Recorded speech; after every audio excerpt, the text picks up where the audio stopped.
7.5 flowers ফুল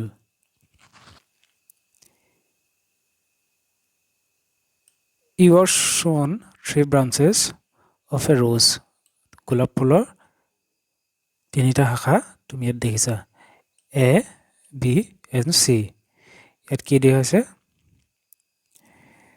ইয়াত দিয়া আছে পাত নোহোৱা এটা ডাল B দিয়া আছে পাতৰ সৈতে এটা ডাল আৰু C দিয়া আছে পাত আৰু ফুলৰ সৈতে এটা ডাল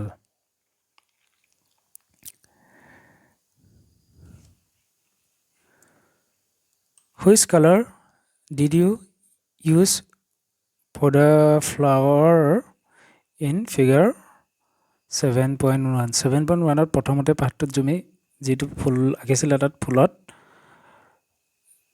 যেটো ছবি আঁকিছিলা তাত ফুলত কি ৰং দিলা বাৰু Are all flower colorful সকলোবিলাক ফুলে ৰঙিন নে Have you ever seen flowers on the plants of grass wheat maize mango guava এইবিলাক উদ্ভিদত তুমি ফুল দেখিছা নে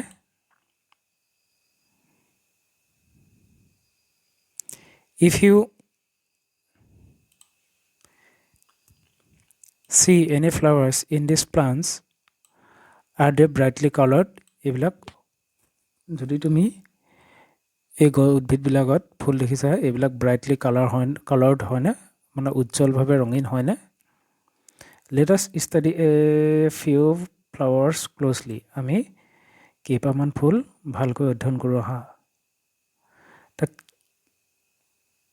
এটো অধ্যয়ন কৰিতে কেইটামান কিছুমান ফুল অধ্যয়ন কৰাত বিৰত ৰাখিবলৈ কৈছে যেনে মেৰিগোল্ড ক্ৰিসেন্থেমাম মানে ইন্দ্ৰমালতী সানফ্লাৱাৰ এইসমূহ ফুল অধ্যয়ন কৰাৰ পৰা বিৰত থাকিব কাৰণ এইবিলাক হৈছে গ্ৰুপ অফ ফ্লাৱাৰ্স মানে ফুলৰ সমূহ not single flower কেৱল এপাহ ফুলেই নহয় এইবিলাক হৈছে কি গ্ৰুপ অফ ফ্লাৱাৰ্স ফুলৰ গ্ৰুপ ক্ৰিয়াকলাপটো ইয়াত আছে ক্ৰিয়াকলাপ 10 ক্ৰিয়াকলাপ কৰোঁতে কি লাগিব কেইটামান বস্তু লাগিব টু ফ্ৰেছ ফ্লাৱাৰ্স লাগিব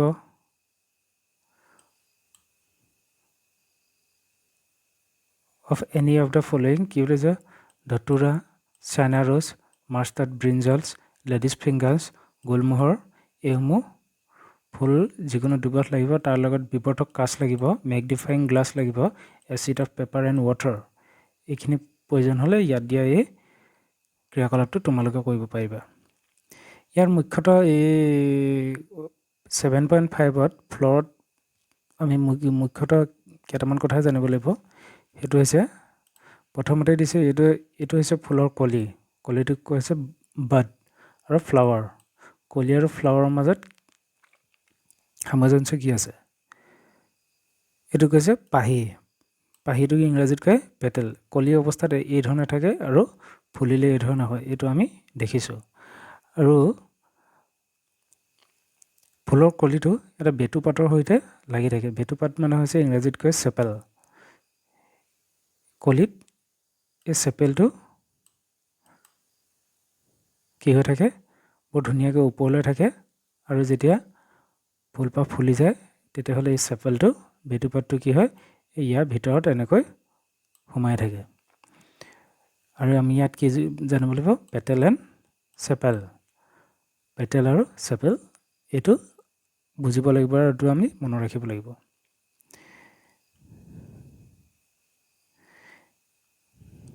ইয়াৰ পিছতে ক্ৰিয়াকলাপটো কৰাৰ পিছত অবজাৰ্ভ কৰিবলৈ ফুলসমূহ তোমালোকে ফুল কিছুমান অবজাৰ্ভ কৰি এই চাৰ্টখন লিখিবলৈ কৈছে য'ত এটা কৈ দিছে এটো নেম অফ ফ্লাৱাৰ্স ফুলৰ নাম লিখিব আছে নাম্বাৰ এণ্ড কালাৰ অফ পেটেলছ কিমান পালা কিমান নাম্বাৰ আছিল ৰং কেনেকুৱা কালাৰ আৰু সেপেলছ বিলাকৰ ৰং কেনেকুৱা আৰু কেইটা নাম্বাৰ আছে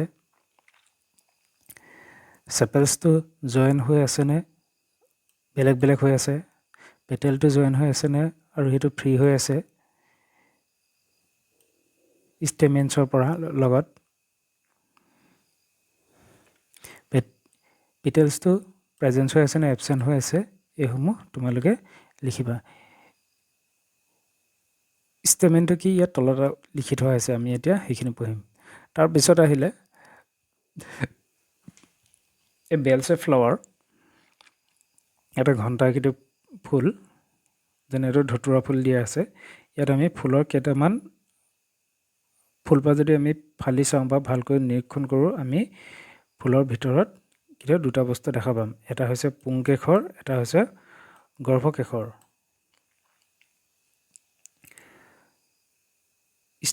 ষ্টেমেন মানে হৈছে পুংকেশৰ। পুংকেশৰ মানে হৈছে কি,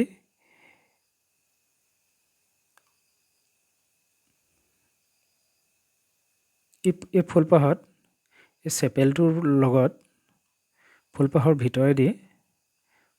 ভিতৰেদি চেপেলৰ যিহেতু ফুলপাহৰ ভিতৰেদি এনেকুৱা কিছুমান এইকেইডাল যিকেইডাল ওলাইছে এইবিলাকক কয় চেপেল। এইবিলাকক কয় ষ্টেমেন, মানে পুংকেশৰ। গম পাইছেনে? এইবিলাকক কয় কি, পুংকেশৰ। আৰু ইয়াৰ যিডাল একেবাৰে মাজেদি গৈছে, মাজেদি যোৱা মধ্যম মাজত থকা এইডালক কয় কি, পিষ্টেল। মানে গৰ্ভকেশৰ, মানে ভিতৰত সোমাই থাকে। ষ্টেমেন মানে হৈছে পুংকেশৰ সংখ্যাটো বহুত ইয়াত এনেকৈ যায়, এইকেইডাল ইয়াত লাগি থোৱা আছে।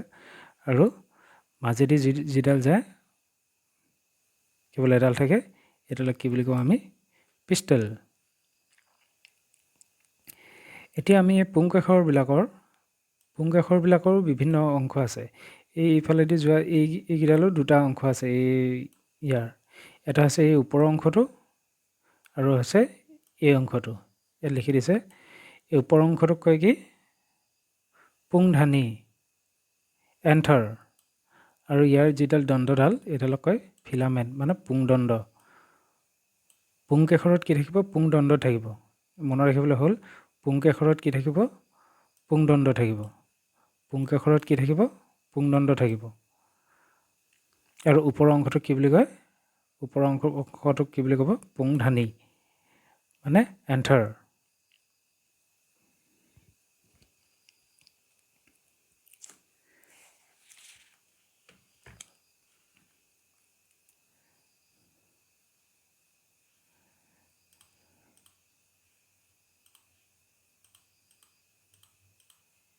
ইয়াৰ পিছত আমি এই এডাল গৰ্ভকেশৰ বিভিন্ন অংশসমূহ, এতিয়া আমি এইডাল মাজেদি যোৱা এডাল গৰ্ভকেশৰ পাইছিলোঁ, যিডাল ফুলপাহৰ মাজেদি যোৱা এইফালেদি এনেকৈ মাজেদি যোৱা এডাল গৰ্ভকেশৰ আছিলে।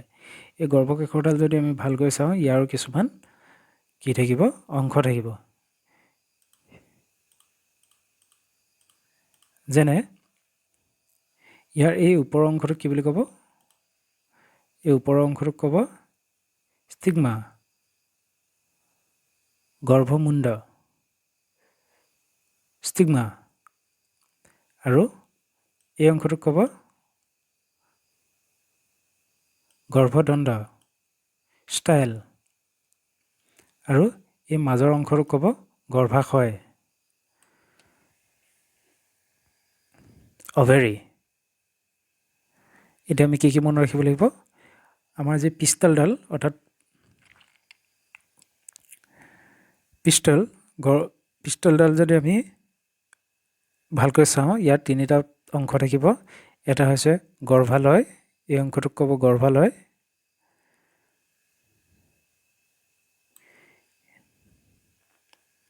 এই অংশটোক ক'ব ষ্টাইল, গৰ্ভদণ্ড। আৰু এই ওপৰৰ অংশটোক ক'ব, এই অংশটোক ক'ব ষ্টিগমা, গৰ্ভমুণ্ড। তোমালোকে অসমীয়া আৰু ইংৰাজী দুয়োটা টাৰ্মে মনত ৰাখিবা। আমি যদি ইয়াৰ পিছত এই গৰ্ভাশয় অংশটো কাটি চাওঁ, এবাৰ এনেকৈ পোনকৈ কাটোঁ, আৰু এবাৰ যদি এনেকৈ বেঁকাকৈ কাটোঁ, আৰু এবাৰ পোনকৈ কাটোঁ, এই ধৰণে আমাৰ দুটা অংশ আমি দেখিবলৈ পাম। এই অংশ দুটা যদি আমি ভালকৈ চাবলৈ হওক, আমি এই ছবিখনত ধৰিব নোৱাৰিম, আমি এইটো নিজে এপাহ ফুল লৈ চাব লাগিব নিৰীক্ষণ কৰি আৰু মেগনিফাইং গ্লাছ বা আতচিকাছ লৈ চালে আমি এই অংশবিলাক ধুনীয়াকৈ দেখা পাম। ইয়াৰ ভিতৰৰ যিটো এইটো অংশ এইটোক কি বুলি কয় ডিম্বক। ডিম্বকটো ক'ত থাকে গৰ্ভাশয় ভিতৰত থাকে।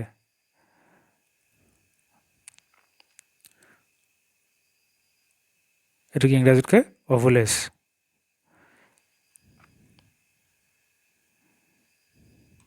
এতিয়া আমি এই পাঠটোত মুখ্যতঃ কি শিকিলোঁ এইটো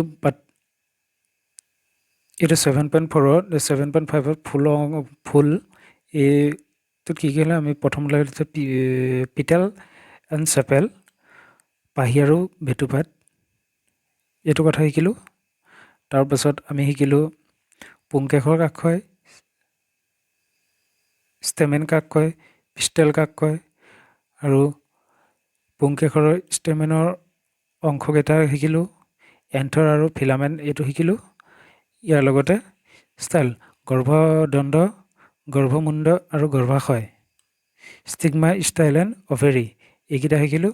আৰু আমি যদি অভেৰীটো চাওঁ অভুলেছ বা ডিম্বক ইয়াৰ ভিতৰত আমি দেখিবলৈ পাওঁ।